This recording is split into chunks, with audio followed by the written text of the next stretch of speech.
هذه إذاعة إرنا. المستمعات الكريمات والمستمعي الكرام، متابعي إذاعة أرينا حيثما كنتم وحيثما يصلكم بثنا، أهلا ومرحبا بكم في مستهل البرنامج العربي لهذا اليوم الأربعاء 9 من ديسمبر. كما عودناكم مستمعات الكريمات ومستمعي الكرام، نستهل برنامجنا معكم ابتداء بنشرة للأخبار، ثم وضمن برنامج متابعة الأسبوعي يقدم لكم الزميل أحمد شريف متابعة للأوضاع الإنسانية والمآسي التي نتجت عن الحرب الأخيرة في شمال إثيوبيا. قبل ذلك مستمعات الكريمات ومستمعي الكرام، يقدم لكم نشرة للأخبار فيما يلي أبرز عناوينها. الأمم المتحدة وإريتريا تجريان مباحثات حول تمرير الإغاثة لإقليم تيغراي عبر الموانئ الإريترية. وزراء خارجية الاتحاد الأوروبي يطالبون بتحقيقات حول فظائع في الحرب الأخيرة في إثيوبيا.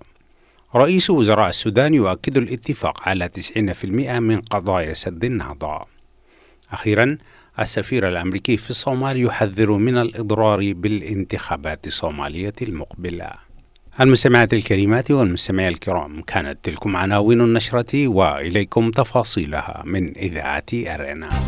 إذاعة إرينا، صوت مستقل لإريتريا. أشار مصدر دبلوماسي لإذاعة أرينا الدولية بأن الأمم المتحدة وإريتريا تجريان مباحثات بغرض السماح بمرور الإغاثة الإنسانية لإقليم تيغراي عبر الموانئ الإريترية، خاصة ميناء مصوع، والذي يمثل الخيار الأفضل لقربه من الإقليم كما قال المصدر.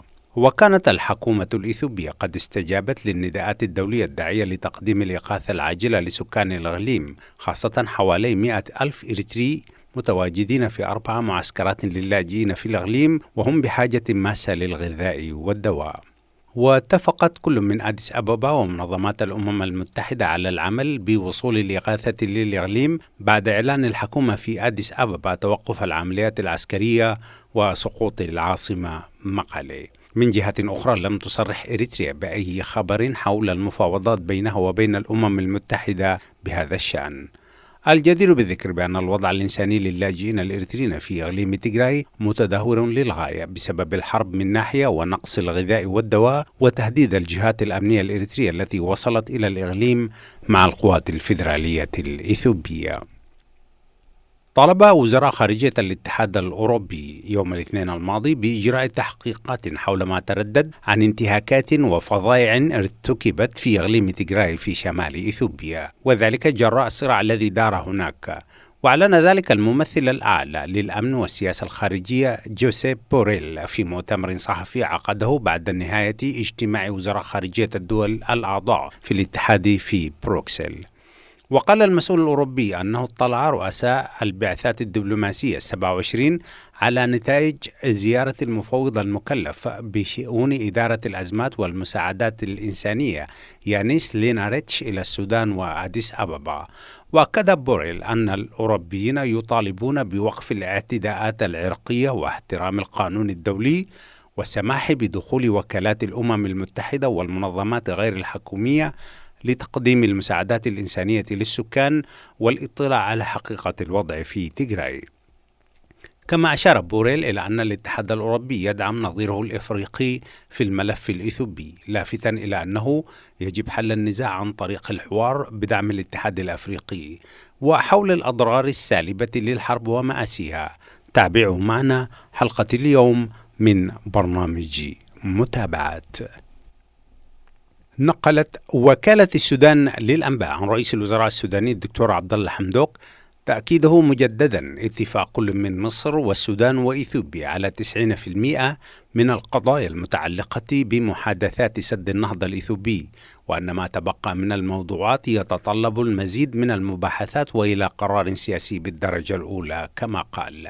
ونقلت صحيفة الأهرام المصرية عن مقابلة أجرتها صحيفة الشروق مع رئيس الوزراء عبد الله حمدوك قوله أن الفوائد المرجو للسودان تحقيقها من قيام سد النهضة تظل رهينة بالوصول إلى اتفاق قانوني ملزم لكل الأطراف. وقالت الصحيفة أن رئيس الوزراء السوداني قد أكد بصورة جلية أن موقف السودان حيال قضية سد النهضة واضح، وهو التفاوض لحل كل القضايا محل الاختلاف والوصول لاتفاق يمنح كل من الدول الثلاث الحق في الاستفادة من الأنهار والمياه كحق طبيعي. وقالت الأهرام الإنجليزية التي نشرت المقابلة أن هذه التصريحات جاءت في مقابلة مع صحيفة الشروق المصرية الخاصة، وذلك بعد أكثر من شهر من المكالمة الهاتفية بين حمدوك والرئيس الأمريكي المنتهي ولايته دونالد ترامب في أكتوبر الماضي. وقالت الصحيفة كذلك أن وزير الري السوداني بروفيسور ياسر عباس كان قد أعلن في وقت سابق أن الفوائد العظيمة للسودان من سد النهضة لا يمكن أن تتحقق دون توقيع اتفاق قانوني ملزم لكل الأطراف. دعا السفير الأمريكي في مقديشو الأطراف الصومالية إلى تنفيذ الاتفاق السياسي بشأن الانتخابات الذي تم التوصل إليه في سبتمبر الماضي، مشيرا إلى أن واشنطن سوف تحاسب كل من يحاول الإضرار به. وفي كلمة له خلال مؤتمر منتدى الشراكة من أجل الصومال الذي عقد يوم الاثنين الماضي في مقديشو، بعث السفير دونالد ياماموتو رسالة إلى مرشحي الرئاسة الصومالية المعارضين للحكومة الفيدرالية محذرا من خلق انتخابات موازية. وذكر السفير أن الولايات المتحدة أنفقت الكثير في الصومال، وأن الفشل في إجراء انتخابات حرة ونزيهة يشكل خطرا على التقدم المحرز ويمنح فرصة لحركة الشباب المتطرفة المرتبطة بتنظيم القاعدة. ومن المقرر إجراء الانتخابات التشريعية في الصومال في ديسمبر الحالي، أما الرئاسية فمن المتوقع عقدها في فبراير المقبل. وكان رئيس الوزراء الصومالي محمد حسين روبلي قد تحدث في نفس المؤتمر عن الأوضاع الأمنية والسياسية في البلاد، وكذلك قضية الانتخابات الفيدرالية والإنجازات التي تحققت لحكومته في مقاومتها لفيروس كورونا وتأثيراته على الاقتصاد الوطني الصومالي. وأشار رئيس الوزراء إلى أنه سيقوم قريبا برحلات إلى عدد من الولايات الصومالية بحثا عن حلول للخلافات حول الانتخابات الفيدرالية. بهذا الخبر من مقديشو مستمعات الكريمات ومستمعي الكرام، نكون وإياكم قد وصلنا إلى نهاية نشرتنا الإخبارية قدمناها لكم من إذاعة أرينا الدولية من باريس، وفيما يلي أقدم لكم تذكيرا بأبرز عناوينها. هذه إذاعة أرينا. الأمم المتحدة وإريتريا تجريان مباحثات حول تمرير الإغاثة لإقليم تيغراي عبر الموانئ الإريترية. وزراء خارجية الاتحاد الأوروبي يطالبون بتحقيقات حول فظائع في الحرب الأخيرة في إثيوبيا. ورئيس وزراء السودان يؤكد الاتفاق على 90% من قضايا سد النهضة. السفير الأمريكي في الصومال يحذر من الإضرار بالانتخابات الصومالية المقبلة. استمعتم فيما مضى مستمعات الكريمات ومستمعي الكرام إلى نشرة للأخبار قدمتها لكم من إذاعة أرينا. متابعة طيبة أرجوها لكم مع ما تبقى من فقرات برنامجنا. هذه إذاعة أرينا. مستمعينا الأعزاء في كل مكان، السلام عليكم ورحمة الله. ليس للحرب وجها غير القبح، أدناه التشرد واللجوء، ومهما أعلن هذا الخصم ضد ذاك في حربه على أهداف قد تبدو مصيرية نحو التغيير، لكن بعد فترة تتغير تلك الأهداف والاستراتيجيات إلى أحاديث أقرب إلى الجنون، إذ ليس هناك من يعتبر نفسه منتصرا في أي حرب، لكن في كل الحروب هناك بشر يدفعون ثمنا باهظا لتخبطات المجرمين. أحد تلك الأثمان هي المأساة الإنسانية التي تحيط بأناس تدور الحرب في رحاهم وهم منها براء، أي من جرائمها. في هذه الحلقة في برنامج متابعات نتابع الوجه الأقبح للحرب، ذاك من خلال متابعة ما نشر في الإسفير وما رصدته مراكز الإعلام والكتاب. فأهلا ومرحبا بكم إلى متابعات من إرينا الدولية. إذاعة إرينا، صوت مستقل لإريتريا. عزيزي المستمع، كتب الأستاذ محمد كابوشية من الفشقة عن مأساة اللاجئين الإثيوبيين داخل السودان، نشر الرصد في موقع الراكوبة. كتب يقول: حجم المأساة التي يواجهها الإثيوبيون الفارون من المواجهات المسلحة التي تدور في إقليم تيغراي ما بين الجيش الفيدرالي الإثيوبي وجبهة تحرير تيغراي، حيث وصل ما يقارب الآلاف من المنطقة الحدودية. ومن المنطقة الحدودية بالتحديد وصل 8000 إثيوبي إلى منطقة الهشابة بالمدينة، أي بالمدينة 8 بمحلية الفشقة بالقضارف، في ظروف صحية وإنسانية سيئة، وسط غياب واضح لأي دعم غذائي أو صحي أو توفير سكن جيد من قبل منظمات الأمم المتحدة وأكثر من 40 منظمة دولية، بينما لا زالت مفوضية اللاجئين تعمل على حصر الفارين من الحرب، حيث يصل يوميا ما لا يقل عن 1000 إثيوبي إلى معسكر إيواء بالمدينة 8، ومثلهم لمعسكر الإيواء بمنطقة حمدايت بولاية كسلا، لتتجاوز جملة اللاجئين الإثيوبيين بولايتي كسلا والقضارف إلى أكثر من 40,000 لاجئ ولاجئة حتى الآن. من جانبه قال قائد المنطقة العقيد أبو بكر عباس بابكر إن القوات المسلحة قامت بنقل الفارين من الاقتتال عبر شاحناتها إلى داخل السودان، في وقت يصل الآلاف منهم للسودان سيرا على الأقدام، وسط معاناة كبيرة للنساء والأطفال وكبار السن، حيث رصدت السوداني حجم المأساة والصعاب التي يعيشونها بعد أن لجأوا إلى السودان بما عليهم من ثياب فارين من جحيم الحرب المستعرة في بلدهم. وقد أجريت استطلاعات وسط الإثيوبيين الفارين من المواجهات المسلحة في إقليم تيغراي، حيث سرد عدد منهم ما حدث لهم في مدن حمرة، ماي خضراء، ودانشا. وحكى الإثيوبي تخلاي جدو عن تعرض مدينتهم للقصف عبر المدافع بعد أن قامت حكومة أبي بقطع الكهرباء والإنترنت وإغلاق الأنظمة المصرفية، مما جعلهم يفرون تاركين خلفهم منازلهم وأموالهم في رحلة طويلة سيرا على الأقدام حتى نقطة حدودية بالجانب السوداني، حيث قام الجيش السوداني والمزارعين السودانيين بترحيلهم عبر سياراتهم إلى منطقة الهشابة بالقضارف. وقال تخلاي: دمروا مدينة الحمرة تماما بقذائف المدافع، وانقطع اتصالي بأهلي، وقد علمت أنهم هربوا في اتجاه مدينة حمدايت السودانية.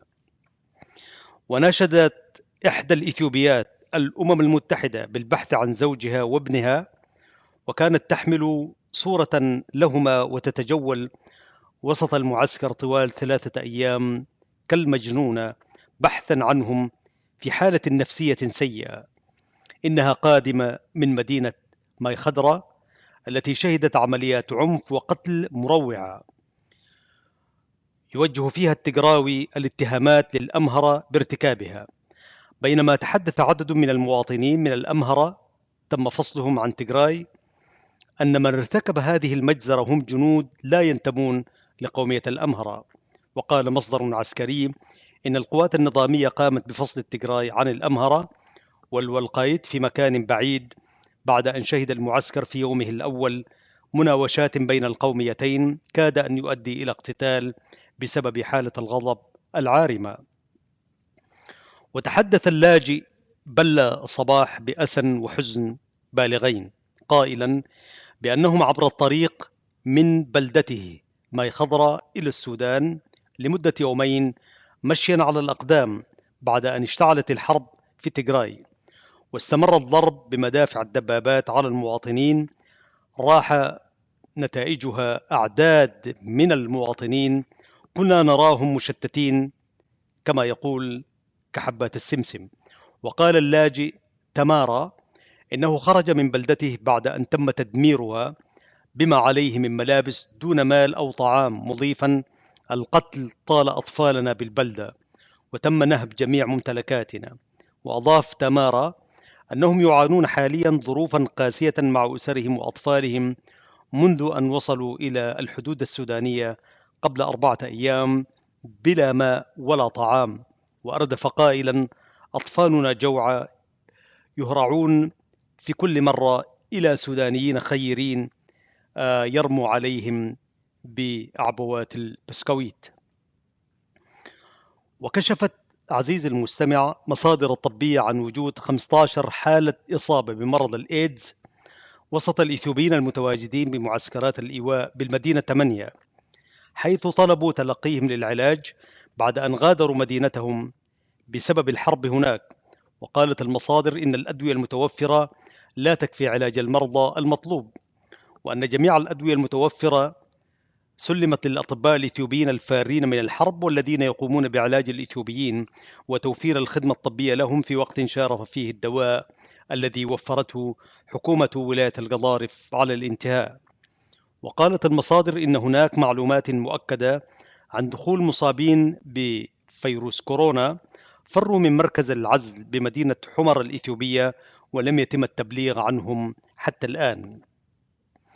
على صعيد آخر، سير أهل ولاية القضارف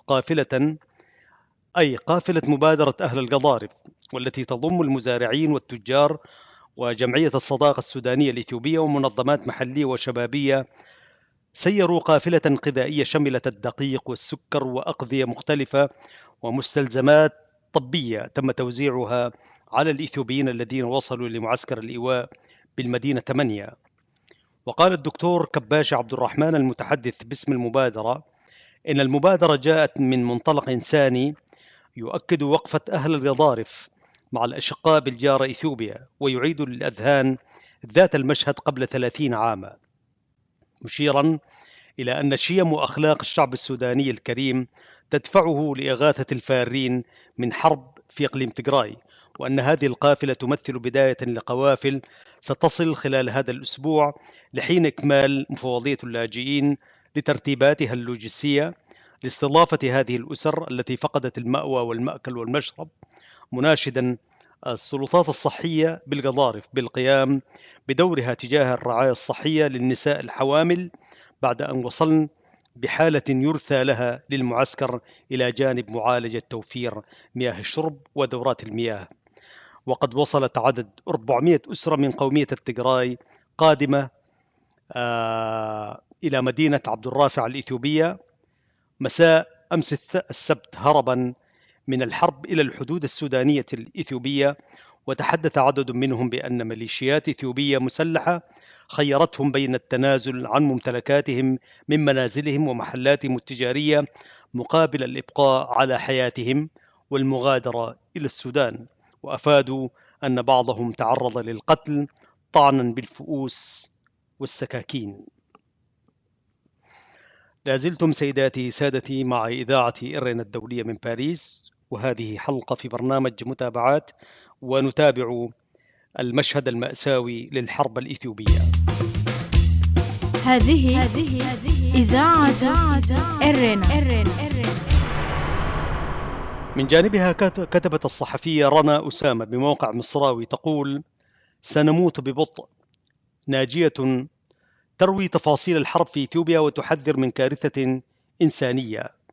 لاجئون إثيوبيون فارون إلى السودان مع اندلاع الحرب، حيث روت إثيوبيا تفاصيل الرعب واليأس والجوع خلال الحرب التي تشنها حكومة أديس أبابا الفيدرالية في إقليم تجراي شمالي إثيوبيا، حيث يعاني سكانه من مأساة إنسانية حقيقية مع قطع الاتصالات وغلق المطارات في قتال من شأن زعزعة استقرار القرن الإفريقي. وباعتبارها واحدة من بضع مئات الأشخاص الذين تم إجلاؤهم هذا الأسبوع من تجراي، تحدثت المرأة في مقابلة مع وكالة أسوشيتد بريس الأمريكية عما يحدث في تجراي مع رفض الطرفين الدعوات الدولية للحوار أو حتى إنشاء ممر إنساني لتقديم المساعدات فيما دخلت المعارك أسبوعها الخامس. وتسعى الحكومة الفيدرالية التي يديرها رئيس الوزراء الحائز على جائزة نوبل للسلام أبي أحمد إلى اعتقال قادة إقليم تجراي. في المقابل ينظر هؤلاء القادة إلى حكومة أديس أبابا باعتبارها غير شرعية بعد الخلاف على السلطة. انضمت الإثيوبية إلى طابور طويل في مكتب الحكومة المحلية للأعمال الورقية اللازمة للسفر، محاولة الفرار بعد أن روعها إطلاق النار حول بلدتها في تيغراي، لكن ذهبت المحاولة سدى بعد أن أخبرها المسؤول أنها ضيعت وقتها، وقال هذا الأمر السفر للأشخاص الذين يتطوعون للقتال. يأتي ذلك فيما يبدو من الصعب للغاية سماع روايات من شهود عيان مع حظر الإمدادات على حدود تيغراي واستخدام عمال الإغاثة عدد قليل من الهواتف للوصول إلى العالم. وقتل عدة مئات من الأشخاص، وأدانت الأمم المتحدة ما وصفته بالهجمات الموجهة ضد المدنيين على أساس عرقي أو ديني. وقدمت الإثيوبية وهي خبيرة في المساعدات تحدثت بشرط عدم الكشف عن هويتها حرصا على نفسها وذويها. واحدة من أكثر الروايات تفصيلا حتى الآن عن السكان البالغ عددهم حوالي 6 ملايين نسمة ويعانون من نقص الغذاء والوقود والنقود وحتى الماء والكهرباء. وفي خضم ذلك حذرت من كارثة أقول لكم سيبدأ الناس في الموت ببطء.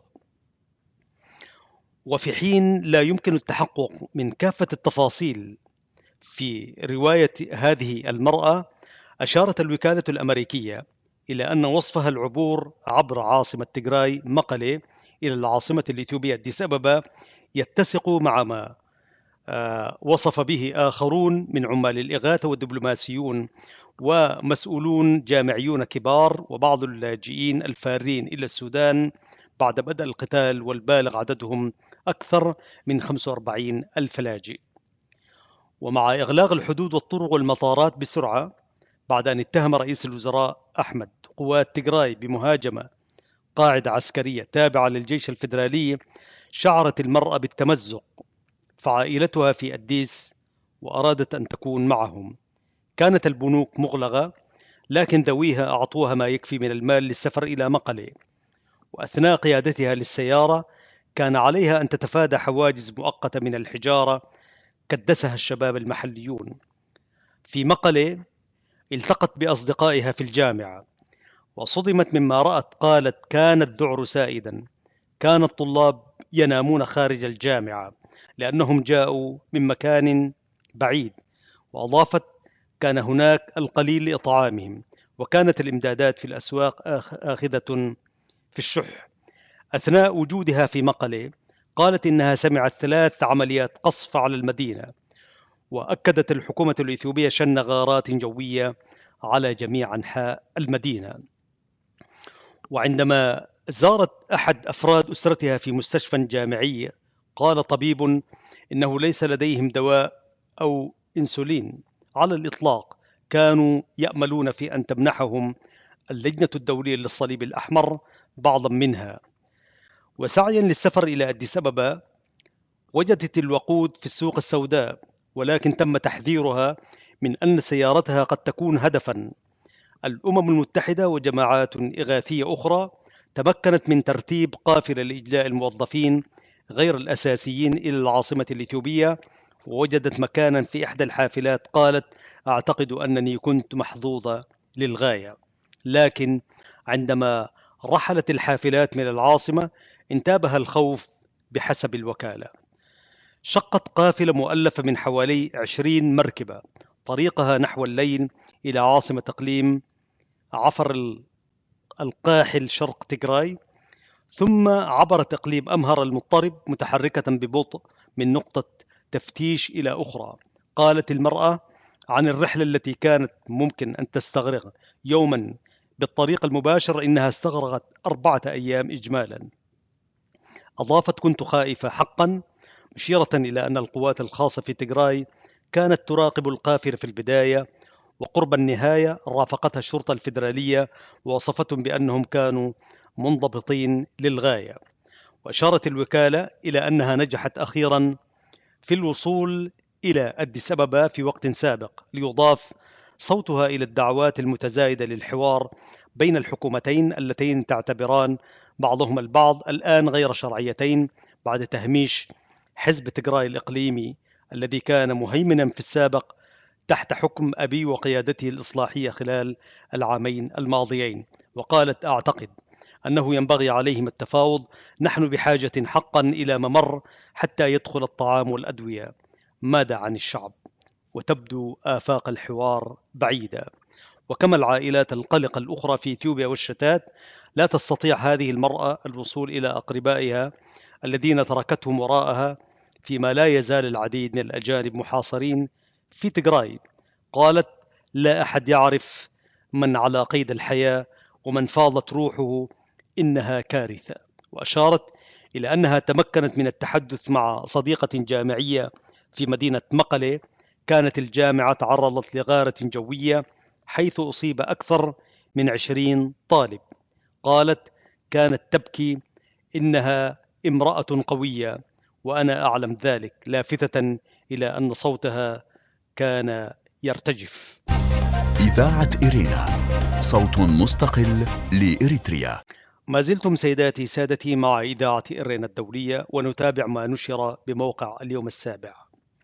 فقد حذرت خبيرة مساعدات إنسانية ممن هربوا من القتال المشتعل في إقليم تجراي شمال إثيوبيا، حذرت من وقوع كارثة إنسانية قائلة: إن السكان هناك بدأوا يموتون يوما ببطء. وقدمت السيدة التي رفضت ذكر اسمها خوفا على ذويها حكت تفاصيل مأساوية، وقالت إن حكومة الإقليم في تجراي تسعى إلى اعتقال القيادة التي تتحداها في الإقليم التي كانت تتزعمه جبهة تحرير تجراي.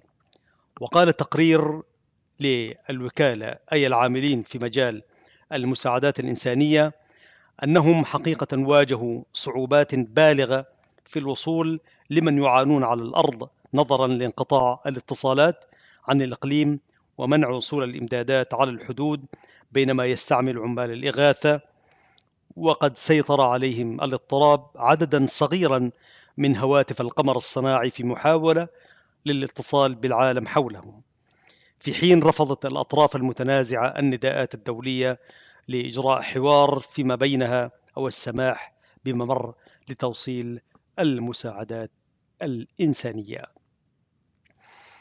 مستمعينا الأكارم ومستمعاتنا الفضليات من إرنا الدولية، كنتم مع حلقة في برنامج متابعات، ورصدنا خلالها المشهد المأساوي للحرب الإثيوبية على الجانب الإثيوبي. في الحلقة القادمة بإذن الله سنحاول متابعة ما ينشر وما نستطيع رصده، سواء من خلال المقابلات، المشهد المأساوي لهذه الحرب في الجانب الإريتري، أي انعكاس تلك الحرب على المدن الإريترية وأيضا على المعسكرات التي يتواجد فيها الإريتريون سواء داخل إثيوبيا أو في معسكرات الهجرة بالسودان. وحتى جديد الملتقى، لكم مني في التقديم والإعداد أحمد شريف، تحية مقرونة بتحايا الزميلين فتحي عثمان وبنيام سمعون في الإشراف العام والإخراج. السلام عليكم ورحمة الله وبركاته. إذاعة إرينا، صوت مستقل لإريتريا. المستمعات الكريمات والمستمعين الكرام، أهلا وسهلا بكم مجددا. قبل ختام فقرات برنامجنا لهذا اليوم، أقدم لكم موجزا لأهم ما ورد في صدر نشرتنا الإخبارية لهذا اليوم. الأمم المتحدة وإريتريا تجريان مباحثات حول تمرير الإغاثة لإقليم تجراي عبر الموانئ الإريترية.